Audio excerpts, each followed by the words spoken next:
Jai Jai Sri Radhe, Jai Jai Sri Radhe, Jai Jai Sri Radhe Shyam.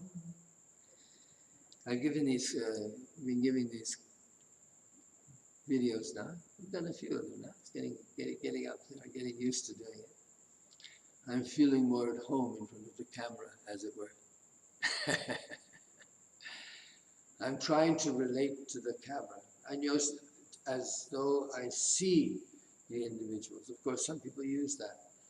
Babaji, when he gives a lecture, he usually has on his screen pictures of several people who are listening in somewhere in some kind of format and some kind of group conference call or whatever is going on. Anyway, I don't know if I really want that. I'd rather talk to you as an imaginary person.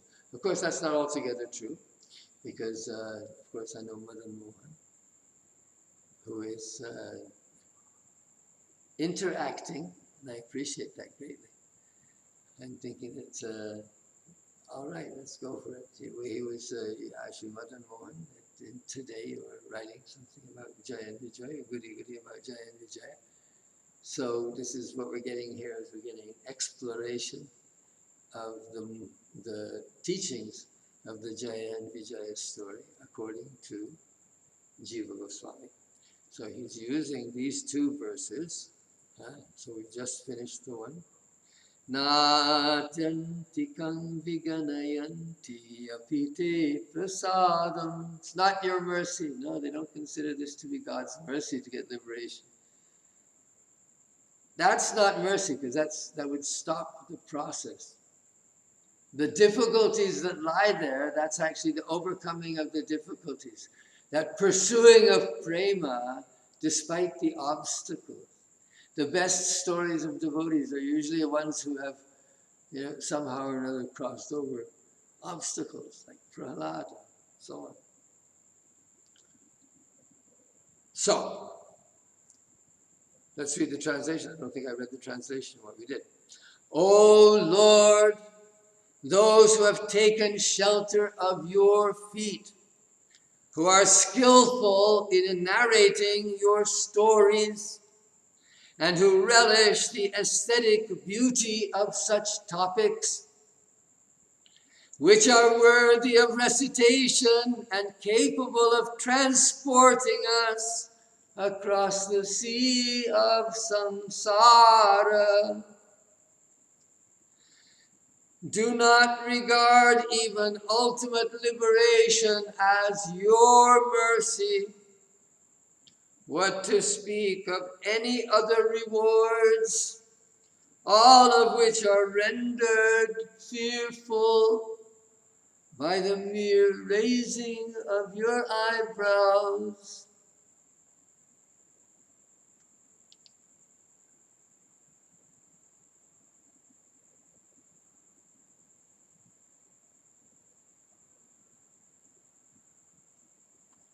Now the second verse is the one immediately following. Is that right? Yeah, well, what was that? The second verse was, yes, Kamam Bhava Swabhrijenayar Nirayeshu Nakstat. Okay, so the quote, the portion that he took out, this is also, Kamam Bhava Swabhrijenayar Nirayeshu Nakstat. So nakstat, let it be. So let what be? Naha, for us. Kamam bhava, so better, happily. Kamam means completely, we accept it. Kamam is being used here as in an adverbial way. In order to say very acceptable, good thing. It's a good thing. So the world, bhavaha, the world of samsara, birth and death. Swabhrijinayat. So because of our sins, because of our transgressions in hell. So bhavah means birth. So better that we should have a birth in hell as a result of our sins. That's the mindset. So sometimes, in the modern world, of course, people are not supposed to dwell on their own sins. And actually in the Bhakti Marg also, dwelling on one's own sins is not really prescribed as a path. We don't see that kind of self-examination as being rewarded with too much importance. But of course, all these different processes that they are talking about and discussing, if they have any level of understanding or knowledge, for instance, about rasa, right? And you talk about Rupa Goswami, Ujjvala Nilamani, and with Bhakti Rasamrita Sindhu. What is he talking about psychologically here? How is he understanding human psychology and in relationship to different kinds of love? Because, like it or not, Krishna's Leela is a human Leela. So there's something being represented here, there's something being represented about different kinds. So, theater, right? If you read Bharatanatya Shastra, theater is supposed to represent, is supposed to be educational. The whole purpose of rasa, the meaning of rasa, if there's no deep meaning to it, then it can't possibly be rasa. If you're a very advanced scholar and philosopher and so on and so forth, right? For you to experience rasa, well, that would take it would take one powerful rasa to be able to, move, let's say. There are different rasas, right? So people who are like scientists and who are not believers in God, and still they like to talk about wonder and so on. That they can still feel wonder. So that this is a kind of spirituality. So really, when they talk about spirituality, you can see that they feel very sympathetic with Buddhism. And there are many of these atheists who go into Buddhism, either just philosophical Buddhism. But philosophical Buddhism or not, most of them might do some kind of meditation. Right? Not all of them, but there's some. Right? In a way, they are recognizing that there is some kind of religious need in man, in humanity.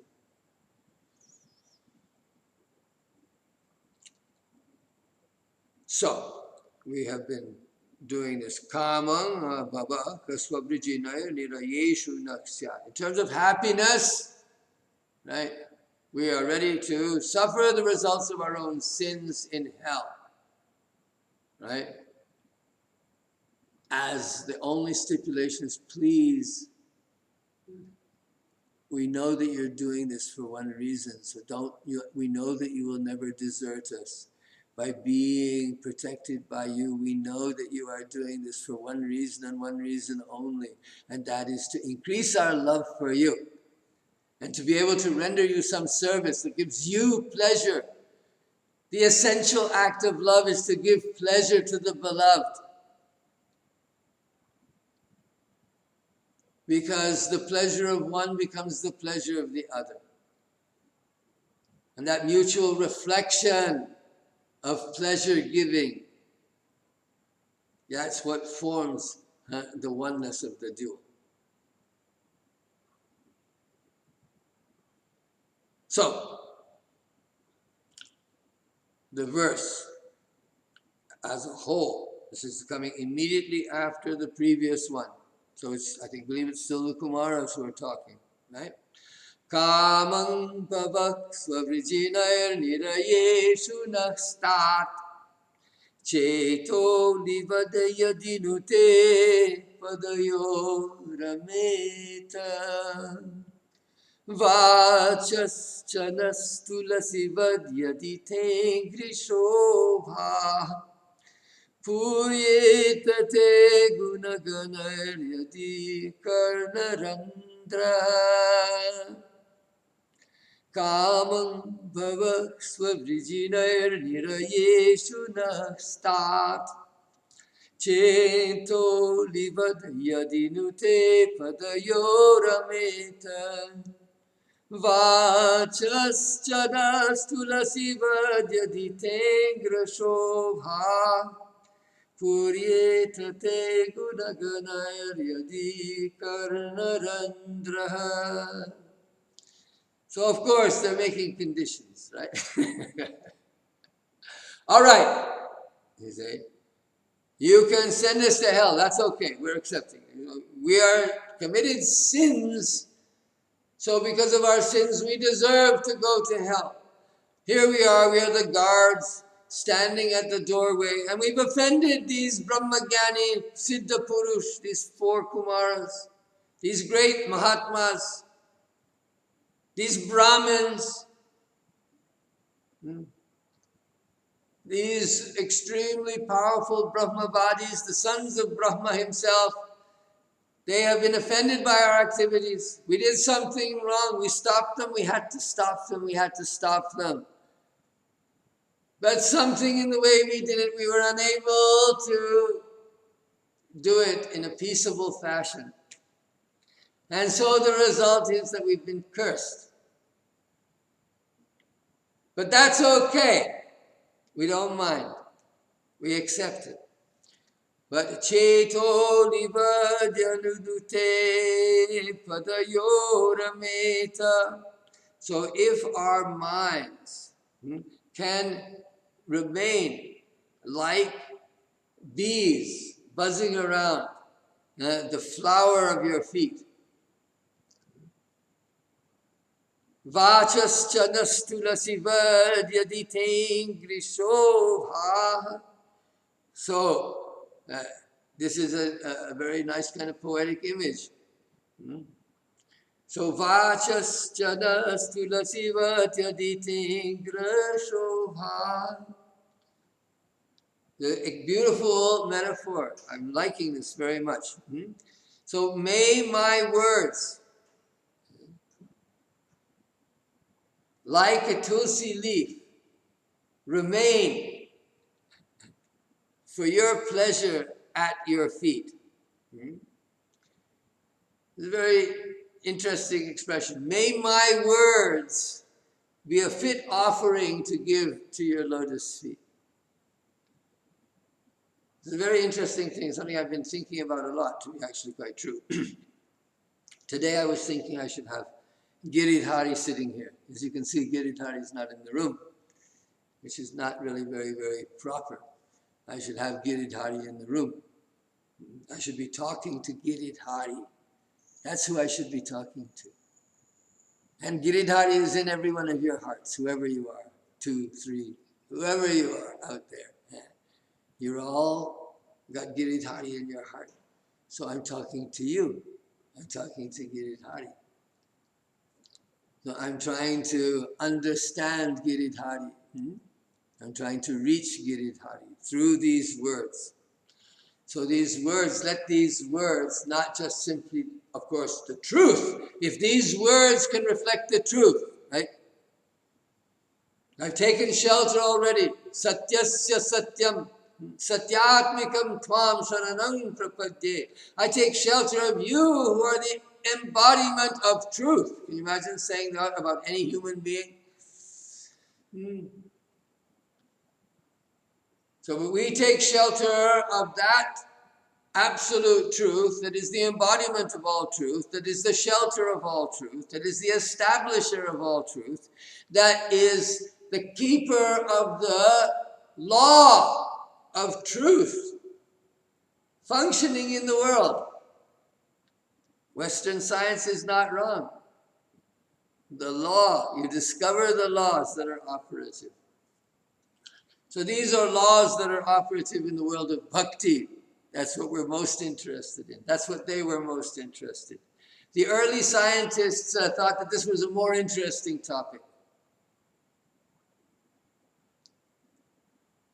to explore the psyche of man, to explore the meaning of human life.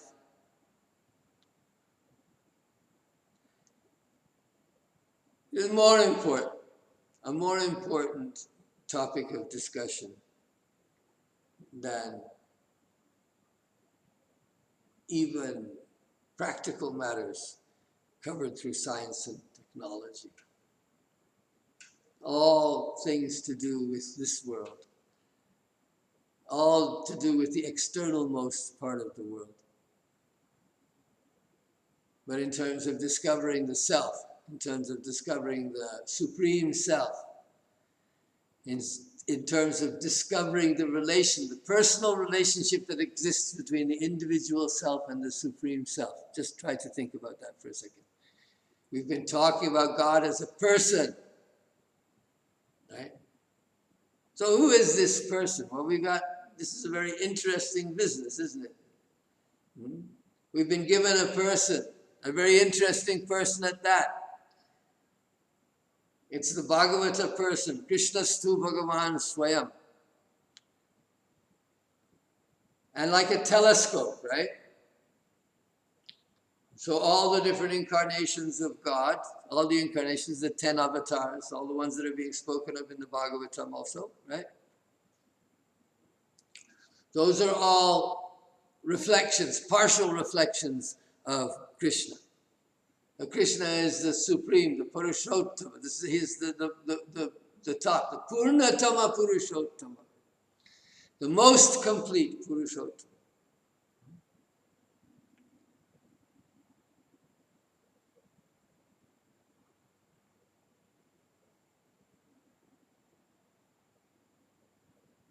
So may our words, may the power of our words, may our words be like flowers, like tulsi leaves that adorn his feet. Let the highest truth of love, right? Prema prayoja.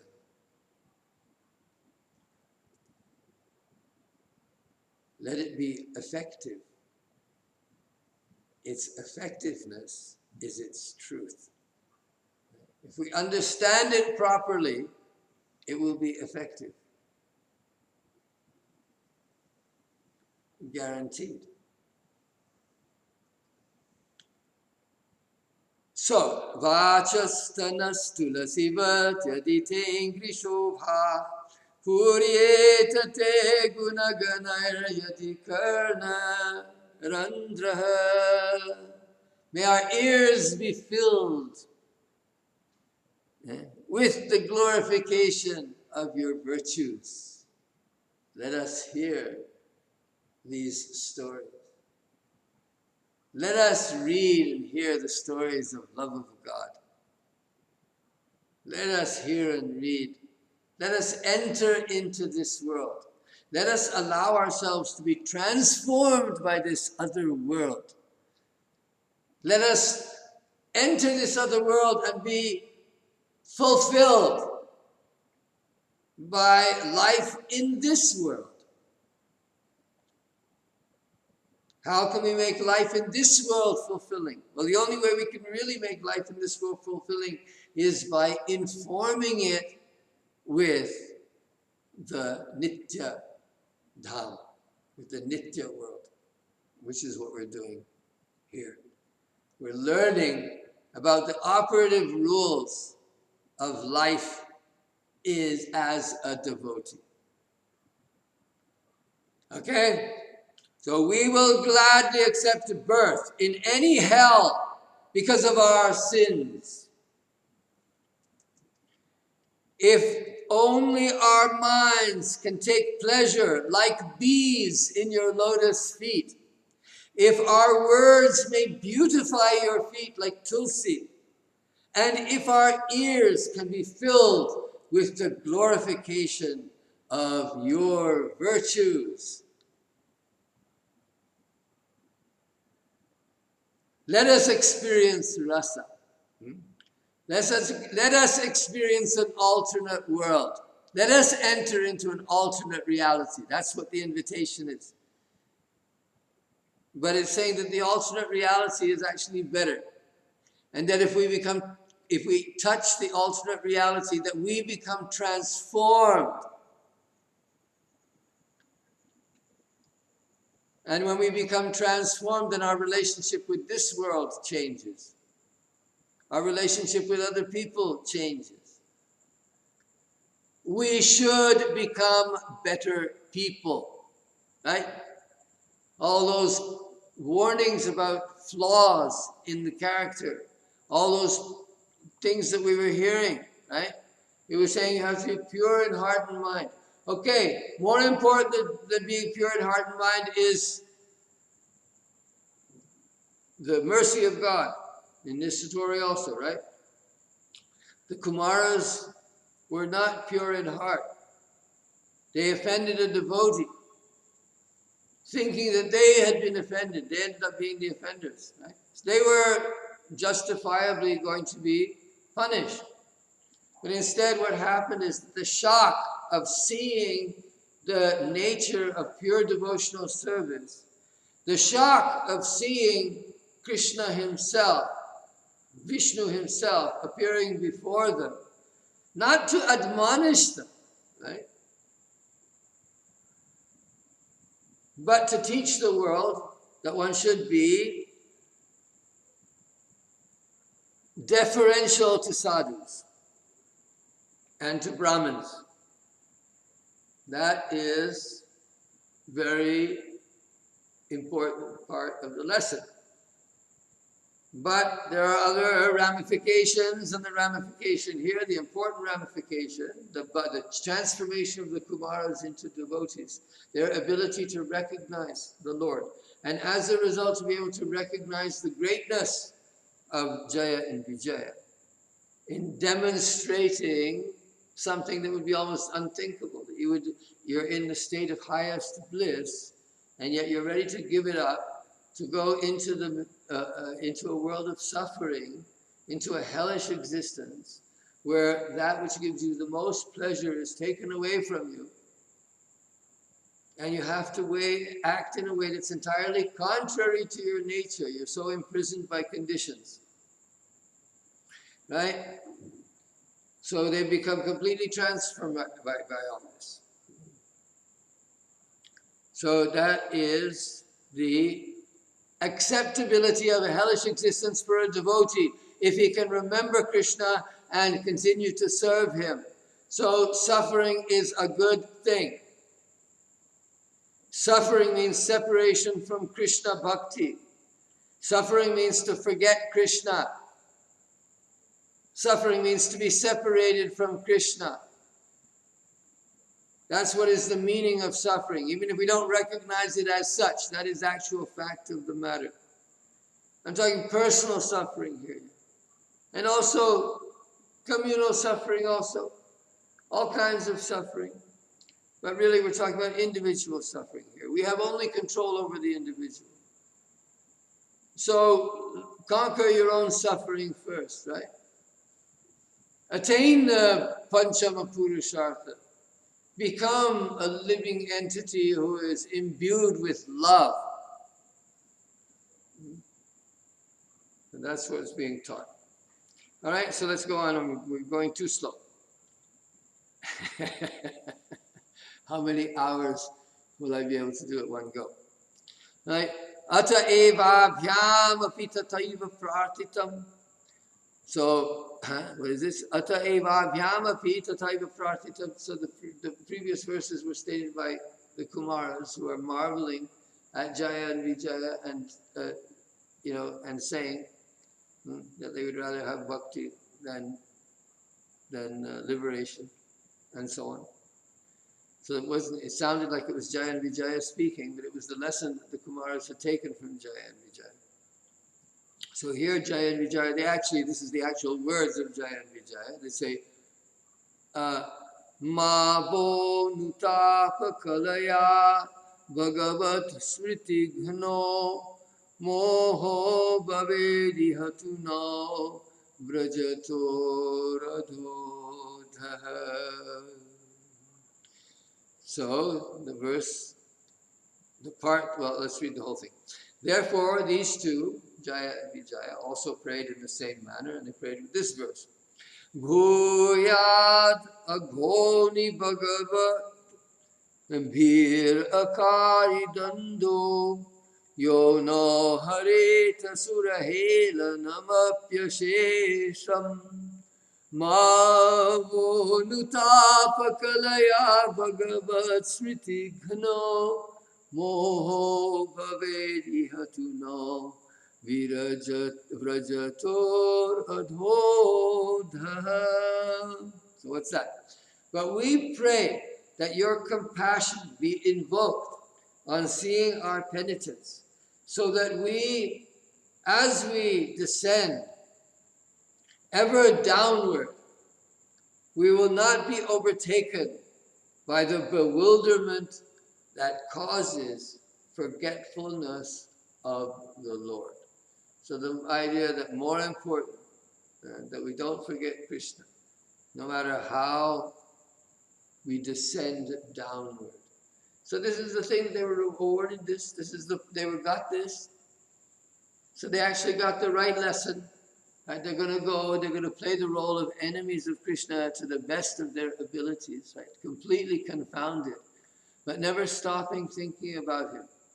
Always thinking he is my arch enemy, right? That completely absorbed in how to destroy the arch enemy, the one possible danger to my becoming a god myself.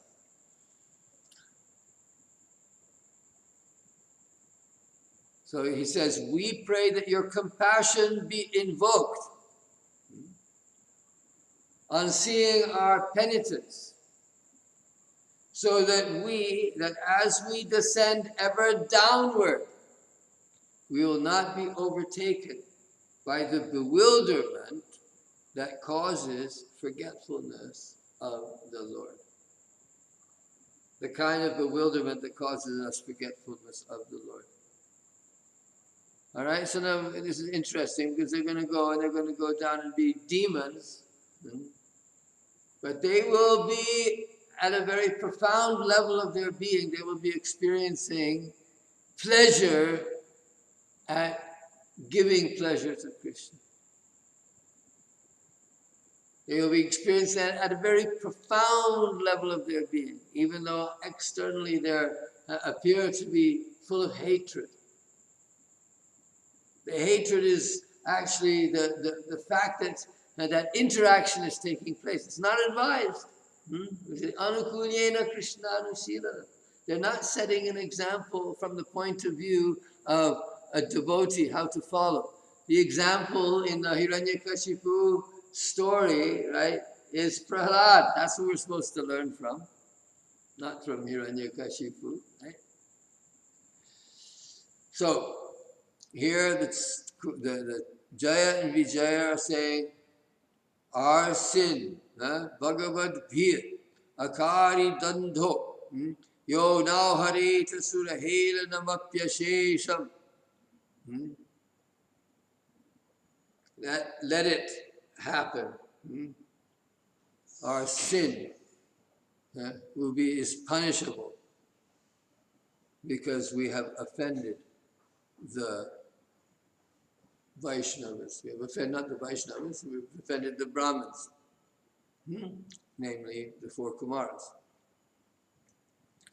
Nachatayor vastava vairabhave, nachatayor vastava vairabhave sati, bhaktantaranam api sukham syat iti vacham.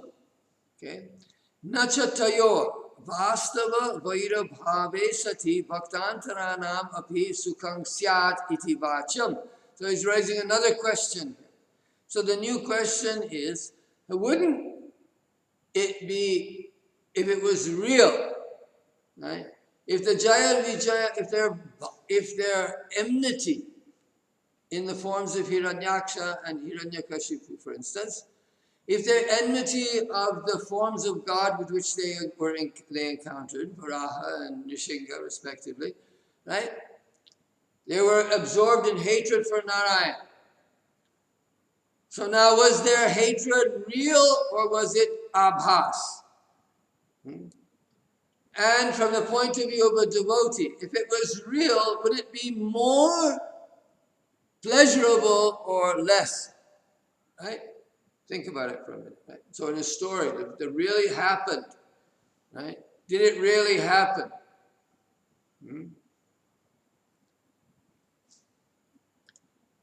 So people think, well, that Radha, that whatever is happening, it has to be real enmity. They're really feeling hatred for Krishna. They're really feeling hatred for Narayan. They're feeling hatred for Vishnu. And so they're doing everything they can to kill him. Right? That's what's going on. That's what Hiranyaksha and Hiranyakashipu, that's what's happening with them. So Jaya and Vijaya have come to that state. So now the question is, would it be more pleasing to Krishna and more pleasing Bhaktantaranam to other devotees? Bhaktantaranam, would it be more pleasing to other devotees if their hatred was real? So if we say to it, no, it's only an abhas, it's only an external show.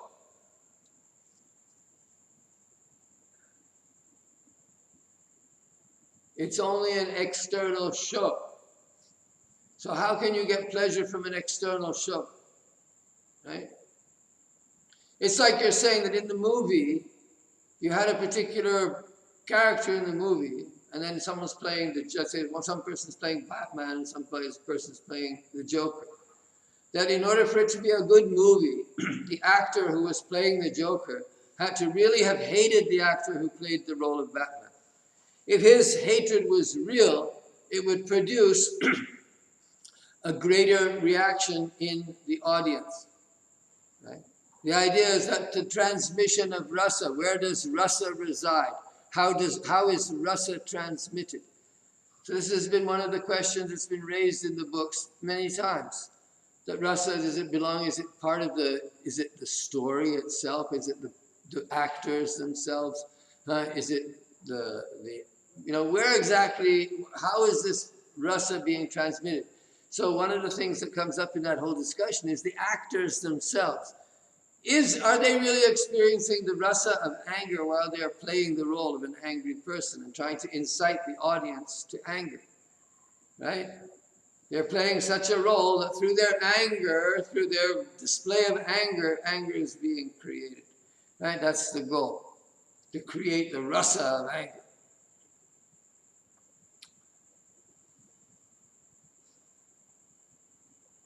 So, is it necessary for that anger to have? So obviously the answer is no, right? An actor is playing a role. He doesn't have to actually feel. He has to know how it feels. Maybe you could say that. He has to have understanding of what it looks like. He has to understand how it plays and how it plays out. But he does not himself actually hate Narayan. If he really hated Narayan, then it would actually be rasabhas.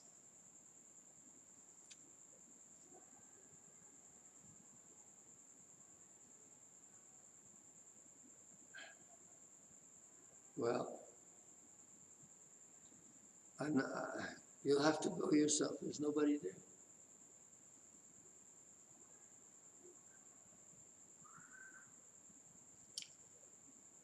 So it is also incorrect to say that if Jaya and Vijaya had a real feeling of animosity, then other devotees would get delight. Because that is contrary to the nature of devotion and to the friendly nature of a devotee. So let's go back to this. Bhakti swabhava bhakta saurida virodhat eva. So he's giving the reasons why we should not accept that it is a thing that will bring more delight to the devotees. And it is that it goes contrary to the spirit of devotion. All right? A devotee doesn't want to feel hate for Krishna. It goes against the very nature of a devotee as a loving being to act as a hateful being. So it's not just a question of his devotion for the object, but the very characteristics that lead to a hateful lifestyle, that make one angry and dissatisfied. It's not in the character of a devotee. The devotee practices satisfaction. So, and he is transformed by bhakti, by the very nature of bhakti, to become a loving being, because that's the nature of priti. That's what it's all about, attaining love, attaining the pure love of transcendental love, the panchama purushartha.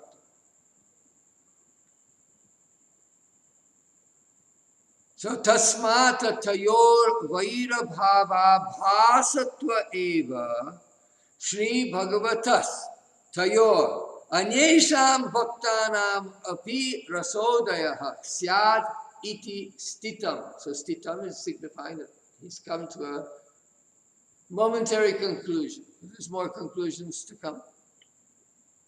But for the time being, the partial conclusion here is the following. That tayor vaira bhava bhasatve eva Sri Bhagavatas tayor anyesham bhaktanam api rasodayaha syat. So we're talking about the rasodayaha. The devotees will experience the rasa. So they'll be experiencing we're maximizing the rasa. That's the point. It's called maximizing the rasa. So the rasodaya will happen for tayor, in other words, jaya vijaya yor, and anyesham api bhaktana, and the other devotees also, and Sri Bhagavataha, and the Lord himself. So everybody is getting the benefit here. Bhagavan himself, Jaya and Vijaya, and anyesham bhaktanam, those who are going to be sitting in the audience and watching. The audience. So Krishna and Hiranyakashipu, or Nishinga and Hiranyakashipu, they're putting on a play. And those who are watching, those are the devotees who are learning through the play something about the way that God works in the world, how God's love is manifest in the world, in the real world. That's being shown. So, it's not in actual hatred, but it's in the vaira bhava bhasa, in the appearance. It's the appearance that is counted. In the theater, it's the appearance that counts. Often we're surprised, right? The actor turns out to be an asshole. It also applies in bhakti also, right? The gurus turn out to be assholes, to use a rather crude and inappropriate expression for someone of my position, shall we say. But that is the actual fact. People sometimes, they are able to transmit something externally. So now the question, can that be true of bhakti also? Well, naturally, bhakti is the key factor. You can't fake it, right? You've got to have the real thing when it comes to bhakti in order for it to function. That's why there's a difference between transcendental rasa, bhakti rasa, and material rasa. Right, so let's just finish that sentence here, the translation. Therefore, the manifestation of rasa in Bhagavan, in them, Jaya and Vijaya, and in other devotees would arise only if they had a semblance of the feeling of animosity. The appearance is more important. From the point of view of love, that would not be the truth. From the point of view of love, of course, they're already in love. They're playing their lila out of a mood of service. So from the point of view of love, that doesn't apply. But from the point of view of animosity, if they have to have real animosity towards Krishna, then the rasa would be incomplete. That's the point that he's making. So let's continue on here.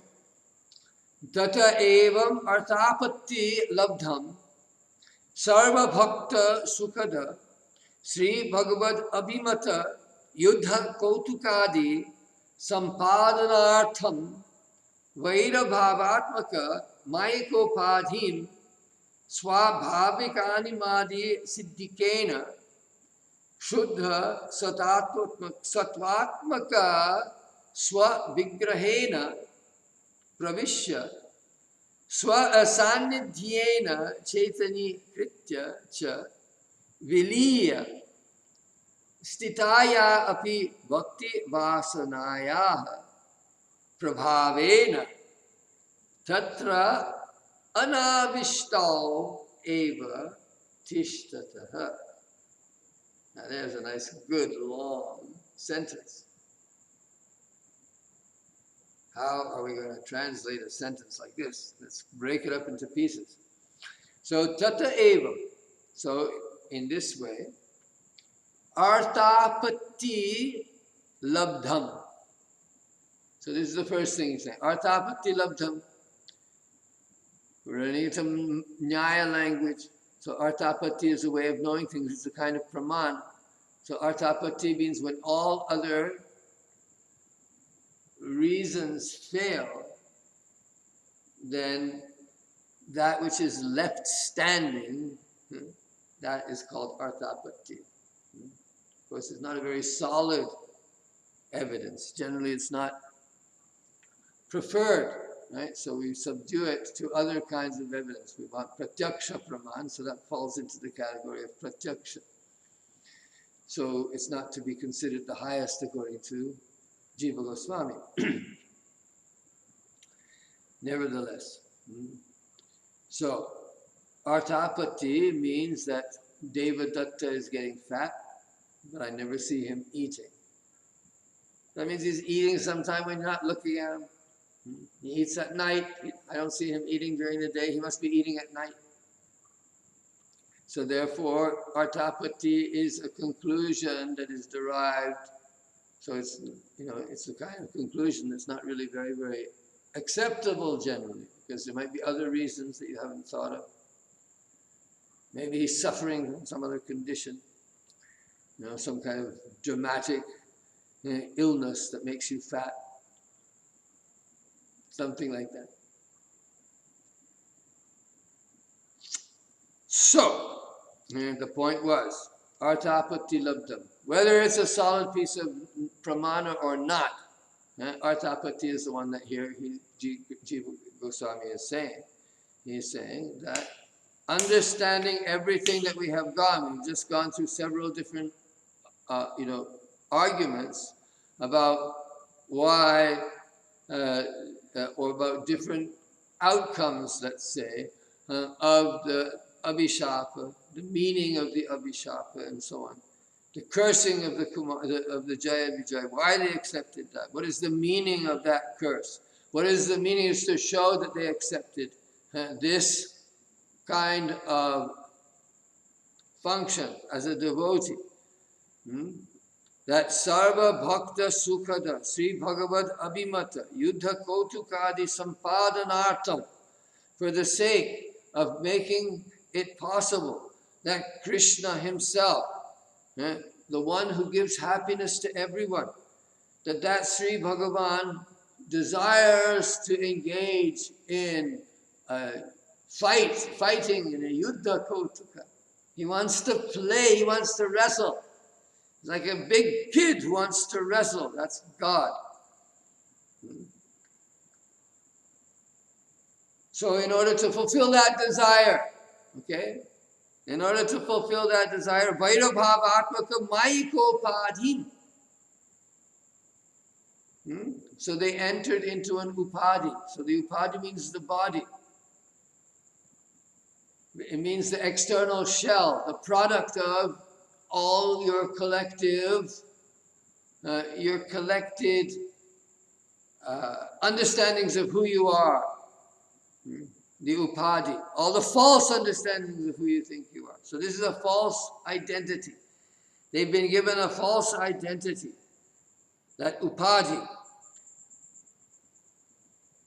So Vaira Bhavatmaka Mayika upadhi, but it's an illusory upadhi. It's not a real one. It's not who they really are. It's a false one. Because it's filled with hatred for Krishna, filled with hatred for God.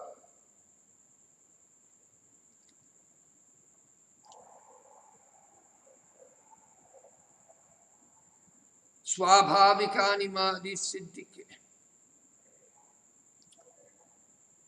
Swabhavikani Madi Siddhikena Shuddha Satvatmaka Swavigrahena Pravishya Swa Sannidhyena Chaitani Cha Viliya Stitayaha Api Bhakti Vasanayaha Prabhavena Tatra Navishto Eva Tishtataha.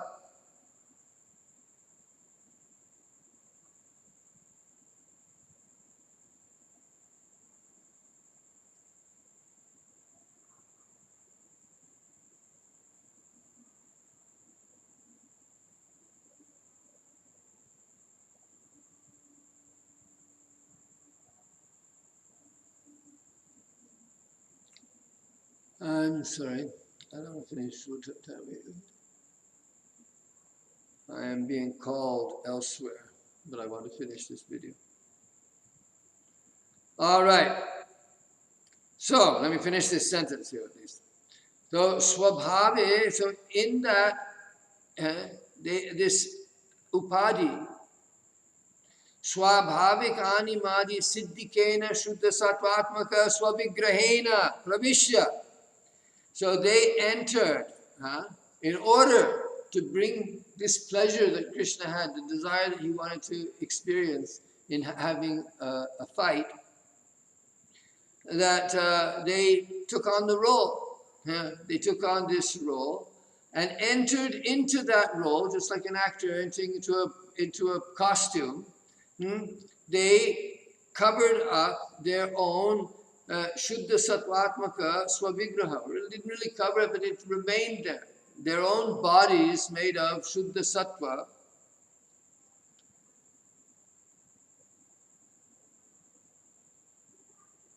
Swabhavikani Madi Siddhikena, which at the same time have all the natural powers that, of course, were exhibited by Hiranyakashipu and so on. So entering into those bodies, then Sannidhyena Chaitani Kritya Cha. So they become conscious when they come into the proximity of Krishna. Viliya. So what is it? He's not talking about Jaya and Vijaya. He's talking about the Bhakti Vasana. So they were, what he says here, he's coming to the end. Let's go to the very end. They were anavishta. They were not overwhelmed by this vairi bhava. They were not in actual fact covered over by it, in the end at least, right? That when they came out of it, like the drunkard who goes to Alcoholics Anonymous and then has to tell his story over and over again. So the experience of overcoming the obstacle, however trivial. At any rate, anavishto eva tishtata. They were not actually overwhelmed by this hatred for Krishna that they were playing in their role.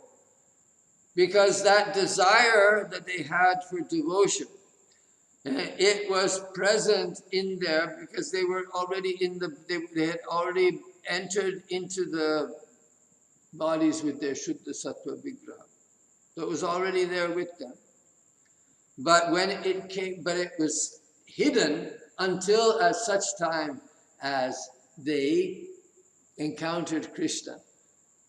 And so when the moment came that they encountered Krishna, then Krishna was revealed to them. And when it was revealed to them that because of their bhakti samskara that had been lying dormant, it was activated. And though it was activated in that moment when they themselves were being killed,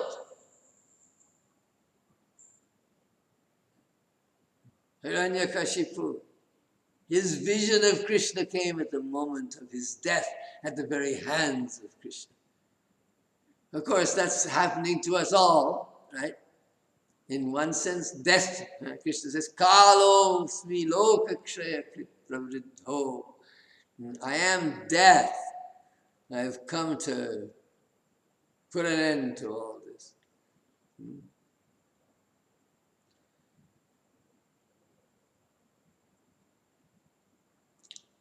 All right. So, they were made, they got that opportunity. They have the Alcoholics Anonymous story.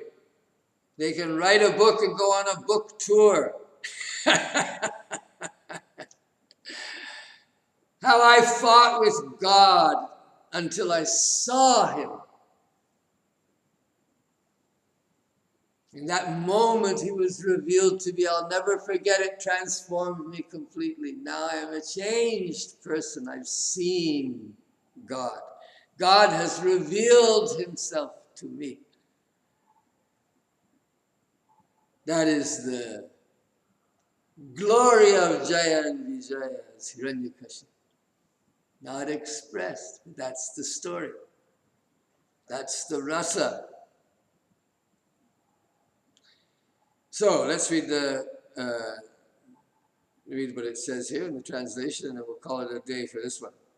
Therefore, in this way, by not finding any other explanation, it is to be understood that in order to make possible the fighting diversion desired by Bhagavan, the Yuddha Kautuka, and which gave pleasure to all the devotees, Jaya and Vijaya entered illusory Mayaka identities based on inimical feelings, with their own spiritual bodies naturally endowed with mystic powers such as anima, animating the illusory identity by their proximity, without becoming absorbed in them due to the influence of their feelings of devotion, though they remained hidden at that time.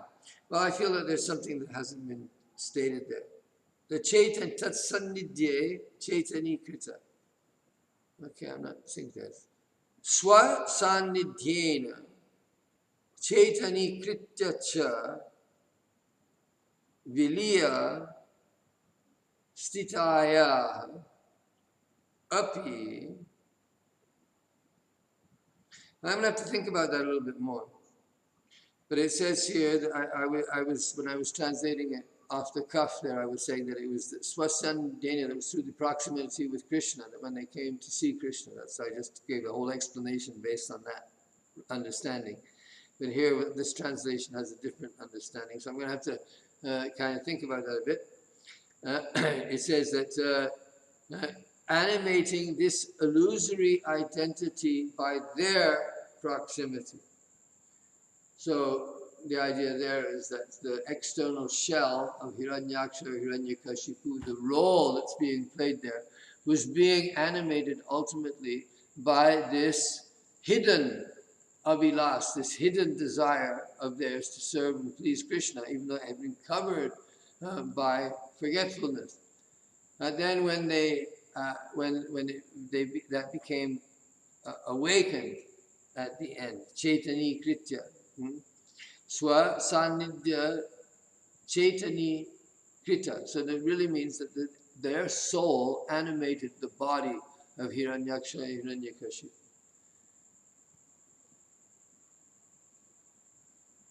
Animating the illusory identity by their proximity, without becoming absorbed in those identities due to the influence of their feelings of devotion, even though they had been hidden up to that time. They'd been hidden. Right. So some opine that when the Kumaras cursed Jaya and Vijaya, this is Satyanarayana Narayan Babaji's. I wanted to say, and that's something I have to start saying, at the beginning of class, I'm going to offer my obeisances to Satyanarayana Das Babaji because I want it to be understood here. My role, and I'm going to repeat this probably many times, but I have to clarify what I'm doing here, is by the grace of Satyanarayana Das Babaji. And so, in a way, I am stealing his thunder, you could say, by talking about Priti Sandarbha when he is talking about something else. And Priti Sandarbha is obviously something that he intends to discuss and talk about at some point. So, nevertheless, as I have been given the good fortune of participating in this project entirely by the grace of Satyanarayana Das Babaji, if I'm engaged in this, the possibility that I could understand this is entire. If I have anything extra to say, if I have any other insight to say, it's all by the grace of Satyanarayana Das Babaji and the way that he is, through his own persistent effort, has gone through the entire Sandarbha and has considered it important enough to refine it, to desire that that translation be refined and refined until it fully represents what is Srila Jiva Goswami's word. To really understand, like Narottam Das Thakur says, Kabe hama bujavo se jugala piriti. When will I understand the jugala piriti? So that's the kind of thing that Jiva Goswami makes it. You want to understand this, well, it's a job here.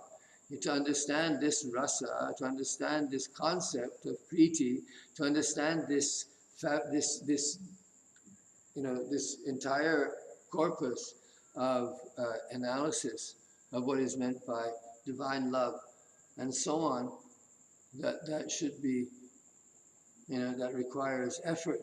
That requires, determined purposefulness. So some opine that when the Kumaras cursed the Jaya and Vijaya, they were given the choice either to be born as devotees for 7 lives or as asuras for 3 lives. According to them, the 2 doorkeepers chose to be born as asuras so that they could return to Vaikuntha more quickly. Srila Jiva Goswami does not accept such an explanation. The reason is that a devotee does not prefer even the greatest post without bhakti. So how could they possibly choose to forget Bhagavan by becoming an asura for any reason? Even the 4 Kumaras, after realizing the greatness of bhakti, prayed to never forget the feet of Bhagavan, even if they had to go to hell as a result of their inappropriate curse of Bhagavan's gatekeepers. Jaya and Vijaya are also spoke in the same manner to the Kumaras. They happily accepted to play the role of asuras in order to give pleasure to the Lord by serving him in his desire to enjoy the heroic mood. All right, we're going to leave it there, even though we could still go on. But no, well, I'm going to stop there. And we'll go on with that tomorrow. Jai Jai Sri Radhe, Jai Jai Sri Radhe, Jai Jai Sri Radhe Shyam.